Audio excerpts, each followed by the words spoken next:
air at atmospheric pressure and 30 degrees Celsius. So T infinity is equal to 30 degrees Celsius. Over a flat plate at 3 meter per second. So airflow velocity is equal to 3 meter per second. Flat plate is 50 multiplied by 100. 50 by 100. So 50 by 100 centimeter. Find heat loss in watt if airflow is parallel to 100 centimeter side of plate. Consider both side of plate. If 50 centimeter side is kept parallel to airflow, what will percentage increase in heat transfer rate? Plate temperature is 1110 degrees Celsius. Given that for a force convention, use following relation for Nusselt number. So Nu is equal to 0.664 multiplied by Reynolds number Re raised to 0.5 multiplied by Pr raised to 0.33. Air properties at 70 degrees Celsius. Kinematic viscosity V is equal to 20.02 into 10 raised to minus 6 meter square per second. Thermal conductivity K is equal to 2.964 into 10 raised to minus 2 watt per meter Kelvin.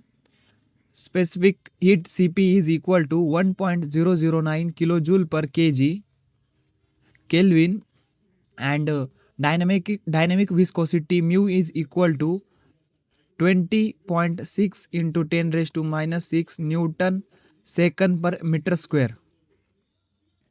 So first we calculate the Prandtl number. Pr is calculated as a Pr is equal to mu Cp divided by thermal conductivity K. So Pr,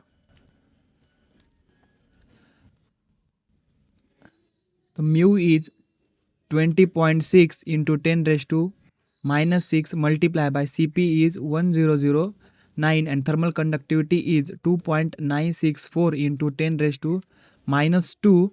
So Pr is equal to 0.7013. Case 1, the flow parallel to 100 centimeter side. In this case, the characteristic length L1 is equal to 100 centimeter is equal to 1.0 meter. ReL1, Reynolds number for length 1 is equal to velocity of air multiplied by length 1 divided by kinematic viscosity is equal to 3 multiplied by 1.0 divided by 20.02 into 10 raised to minus 6 is equal to 1.50 into 10 raised to 5. Nu is equal to 0.664. Re raised to 0.5. Pr raised to 0.33. Put value in this correlation and we get 0.664 multiplied by Re is 1.50 into 10 raised to 5 bracket raised to 0.5 multiplied by value of Pr is 0.7013 raised to 0.33 and we get Nusselt number. Nusselt number is equal to 228.63.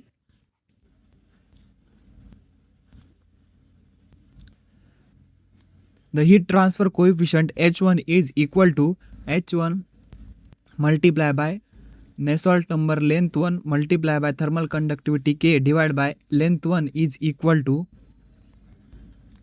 Nusselt number is 228.63 multiplied by thermal conductivity is 2.964 into 10 raised to minus 2 divided by 1.0 is equal to, our heat transfer coefficient H1 is equal to 6.78 watt per meter square Kelvin.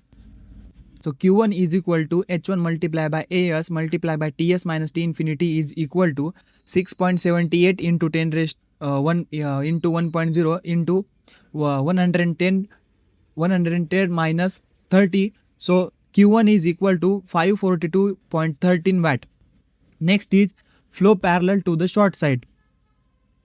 So first Here the characteristic length L2 is equal to 50 centimeter is equal to 0.5 meter. The Reynolds number ReL2 is, so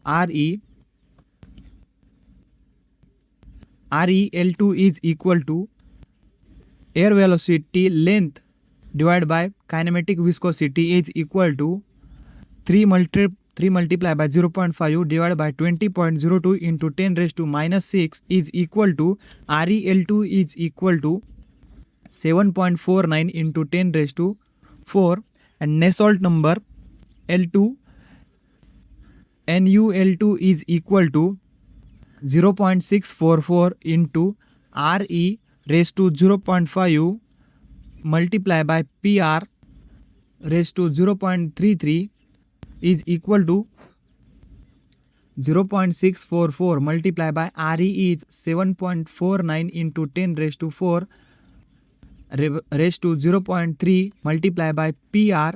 Value of Pr is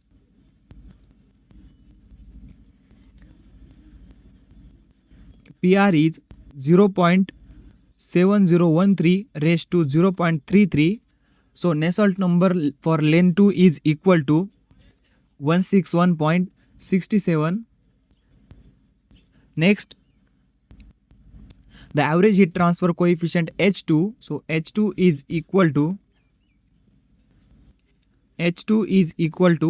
NuL2 multiplied by thermal conductivity divided by length L2 is equal to 161.67 multiplied by thermal conductivity is 2.964 into 10 raised to minus 2 divided by length is 0.5. So H2 is equal to 9.58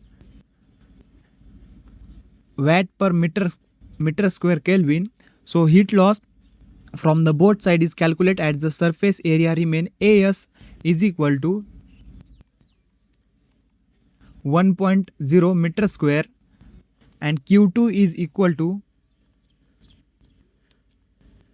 H2 multiplied by AS multiplied by TS minus T infinity. So H2 is equal to 9.58 multiplied by area is 1.0 multiplied by 56. TS is 110 minus T infinity is 30 degrees Celsius. So Q2 is equal to 766.69 watt. And the percentage increase in heat transfer rate. So Q2 minus Q1 divided by Q1 is equal to multiplied by 100 is equal to 766.69 minus 542.13 divided by 542.13. So Q1 is equal to, so percentage increase is equal to 41.42